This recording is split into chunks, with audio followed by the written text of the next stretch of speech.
Today, I want to talk about Canon, something I haven't really hit on in a long time. But before we get started, like this video, hit the subscribe button, and consider joining the channel. Channel members get exclusive access to Filmmaker Alchemy, behind-the-scenes lessons and insights on the business of video production. Learn how to turn your content into gold. You go back all the way to the days of the 5D Mark II, and it's all anyone could talk about. The DSLR revolution, and Canon released the 7D and the 60D, and all these great DSLR cameras that had 1080p, large sensors, all that cool stuff right at the beginning. And then something changed, something interesting happened. Canon went cinema. And back in those days, I remember the onslaught of all the Canon cinema cameras, the C100, the C300, the C500, the C700. You had Mark I, Mark II, Mark III variants, and they just kept going. And there were all these high-end, expensive cinema versions that basically took all the best features that you'd love to see in a hybrid or a DSLR, and they reserved them for those top tier budgets. Now, at the time, there were a lot of people who bought those Canon cinema cameras. They liked them, they shot with them, but it didn't quite have the same appeal as what they had first touched on with that DSLR revolution. Things like the 5D Mark II and the 7D were such game changers. It was an evolution of the industry, and it took a long time for Canon to realize that what they had was actually valuable and to capitalize on it. And that really only came once they introduced the RF mount and they went mirrorless. But all the time back in those days, in the EF mount days, it was like the DSLRs they were under-spec'd. We had 1080p for the longest time. By the time we finally got 4K in the 5D Mark IV, it was awful and cumbersome to use.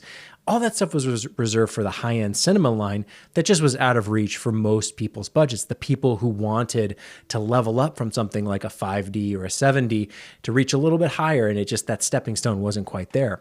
Well, I took some time to revisit the Canon lineup, and it's interesting. If you go over to the cinema page on Canon's website, which I have pulled up right here, there's 3 featured products. And interestingly enough, one of them is the C70, which by my understanding has been kind of replaced with the upgraded C80. The C70 is an APS-C size sensor. The C80 has a full frame sensor. But then you have the C400 and the C500 Mark II. That's kind of it. Now you could factor in the R5C, but by all accounts, by my estimation, me looking at it, Canon has really slimmed down their cinema offerings to just a handful of products. But here's the cool thing, that they're all decently spec'd. They're all pretty good at price points that kind of make sense. It doesn't seem like they're that high out of reach like they used to be back in the day. If you look at something like the C80, that's around $5,500. I think the C400 is a little bit more expensive, $7,000, $8,000, $9,000 maybe. Even something like the C500 Mark II, which used to be a $10,000, $11,000 camera, is now $5,000 or $6,000. And what's interesting about this lineup is that they more or less all have very similar features, things that you'd be looking for, like built-in ND filters. They all have it. They all have some kind of stabilization. They're all full frame. Again, we're talking about the C80, not the C70. I don't know why they haven't updated their website. They ought to. But all of them, similarly spec'd, decent inputs and outputs, options for what you're looking for. And it really comes down to form factor. And there are a few tiny differences between them. But for the most part, any one of these cameras, if you're looking at the Canon lineup, these are all good offerings. Great dynamic range, resolution is good, finally. I have just such PTSD from Canon releasing cameras back in the day where it would still just be 1080p, 1080p, 1080p. And we're upwards of 4K now. There's 6K on some of these cameras raw.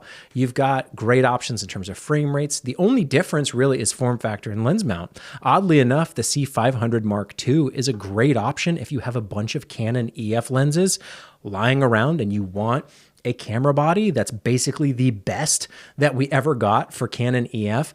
Full frame, all the things you could want, really no limitations. It is the EF mount, so it's kind of outdated now. Things have moved towards the RF, and that's where something like the C400 fits in the lineup. That's RF mount, or the C80, which is also RF.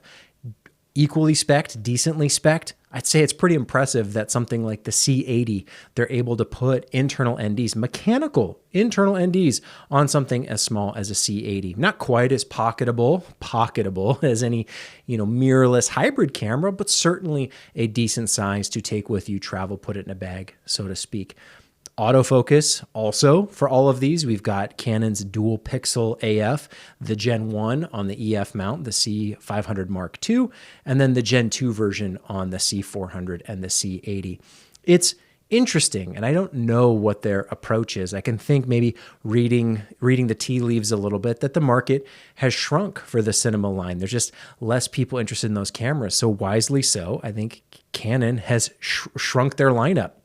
I kind of felt like we weren't getting news, or there wasn't a lot of like hustle and bustle around Canon cinema. Maybe it's just, the part of the internet that I'm on, my corner of YouTube, I just don't see it recommended all that often. I'd love to know what you think about Canon and where they fit, but I sure see an awful lot of people talking about Sony and all their cameras, and I hardly see anyone ever talking about Canon. But what's cool is that what they are offering is valuable. You're not trying to figure out which version, back in the day, it was kind of like playing whack-a-mole. You'd find one Canon cinema camera, you're like, oh, this is the good one. And then, oh, sure enough, it's got some problem, some limitation with it. And you look over here and you go, okay, well, this is the good one then. Oh, but it's got a different limitation or restriction. And you were constantly playing whack-a-mole, trying to just find the good camera, realizing that the only good one was the most expensive one that really was out of your price point and really didn't suit your needs either, because at that point you're buying a big bulky cinema camera, and although it's the cinema line, you still, these are still back in those days. Those are the days of Red and the Scarlet and the Epic, and shrinking things down, making it easier to shoot pretty much anything, rigging, building stuff out, but also having low profile cameras when you wanted them. I'm glad to see this shift. I'm actually really interested in all of these cameras, and maybe there's some hidden gotcha. Maybe the specs don't all add up exactly how you would want them to, but on paper, just looking at the specs, any one of these cameras is worthwhile, considering whether you're looking for an EF version with the C500 Mark II, or you're looking at the RF version, either the C400 or the C80. They all are decent on paper. So it's something that I probably might rent at some point to test out and see. Now, the only thing's missing, right? It's my biggest thing, open gate. That's what I talk about all the time. It's kind of the new paradigm for content creation and how I approach projects. Is it a deal breaker for everyone? No, but is it a deal breaker for me? Probably. Most of the time I'm trying to shoot multi-aspect. I'm taking advantage of that full sensor. I don't want to be restricted. I don't want to be cropped to 16:9 just because, that's the video standard of yesterday. Today's needs vertical, horizontal, all the aspect ratios. Now, one thing that's curious, I think one of these might actually shoot OpenGate in RAW, which that's a whole nother can of worms. Now your file sizes are much larger. It's more to deal with, more to process. So that's a separate thing. But the hardware, all the features that are built in, that what I'm always talking about is having those features as an option built in. Maybe you don't need internal NDs all the time, but having them there as an option is a luxury. It's that backup plan when, oh shoot, I'm going outside, I wasn't prepared. Flip your NDs on, you're ready to go. Or just to bring less, to carry less, to have less to clean and maintain, and swapping filters. And no one wants to deal with that. We just want those internal NDs, right? There's a lot of other features that I'm glad to see weren't sacrificed in the process. Something like, in-body image stabilization. Now, I can't say that it's the best. Certainly, I think people give that crown to Lumix and the Lumix cameras for having the best IBIS, but these ones still have some version of internal stabilization as well. Same thing with the autofocus. I can't say that it's the best. I haven't tested them, but they do have it. They have the face tracking, etc. So it's curious. Canon has really gone all in on the RF mount with all the variations of their kind of hybrid cameras. You got the R5, the R6, the R7, the R8, and R3s, or even an R1. I can't keep track of them at this point in time. They're on Mark II or Mark III of some of these cameras. So at that kind of consumer, entry-level, prosumer, even professional photographer level, they've got a lot of options out there. Now, I do think it's kind of confusing the way they've named some of them. It never quite made sense to me the differentiation even back in the day between a 5D being full frame and a 7D is APS-C, but then so is a 60D. Never quite really made sense in an intuitive way that I thought. Same is true with the RF mount. I don't know why we can't just keep it simple, keep it straightforward. Having to track down the difference between an R5, an R6, an R7, an R8, and R3, it's a lot for anyone to have to deal with. But I'm glad to see that they don't have that problem on the cinema line. It's actually pretty easy to digest. You can go, to any one of these cameras, get a rundown of exactly what it'll do for you, check out the specifications, and when you read through this stuff, it's rather impressive what they're offering at, like I said, price points that are better than they used to be, at least from my perspective. We used to pay an arm and a leg just to have the luxury of shooting Canon. And now it seems like maybe they're being a little bit more competitive, a little bit more aggressive with their offerings, shrinking those options. Because I think at the end of the day, when you look at it, you don't need 10 different SKUs to cater to this person and that person and this need and that need. A lot of our needs nowadays are similar. Maybe we don't use the cameras in the exact same way. Maybe some people do prefer the box style or the hybrid style or the full-on cinema style or ENG broadcast style. There are preferences, but pretty easy to rig cameras out. At the end of the day, it's kind of just a sensor with some electronic components around it. However you kit that out is kind of up to you. And I think it's wise that Canon has streamlined their offering to just a handful of products. You can pick which one makes sense for you. And at the end of the day, if there's not something here that's interesting to you because you just prefer a different mount, that's all you can really say. I think the specs, the hardware actually gives you everything you could kind of ever want in a cinema camera. So really the preference would be down to lens selection, the mount itself, maybe your preference on the menus or some weird little nitpick, a gotcha. But on paper, the specs add up quite nicely. And it's something I'm going to keep my eye on because I think Canon lost a lot of fans, a lot of loyal fans. There's still plenty of them out there, people who still shoot photography and love Canon. But for whatever reason, bridging that gap to hybrid, to content creators, to YouTubers and filmmakers and documentarians and wedding videographers, whoever's out there doing kind of the hybrid approach where you need photo and video, and maybe it skews heavier on video some days, and there's other seasons where you're taking more photography. A lot of those people, I think, left Canon. They went to Sony, and you can see it in the market share. Sony has grown enormous in the last 10 years just because they keep offering products that people want. And it seems like finally maybe Canon has figured that out, at least on the cinema side, that you only need a handful of good options to allow people to make the best decision for themselves. Maybe there's some terrible problem with these cameras that I'm unaware of, but everything I've seen so far looks pretty good. And I'd be curious to see what you think about Canon. Where do they fit in your landscape in 2025? Do you even consider them? Did they burn a bridge long ago that still hasn't been amended?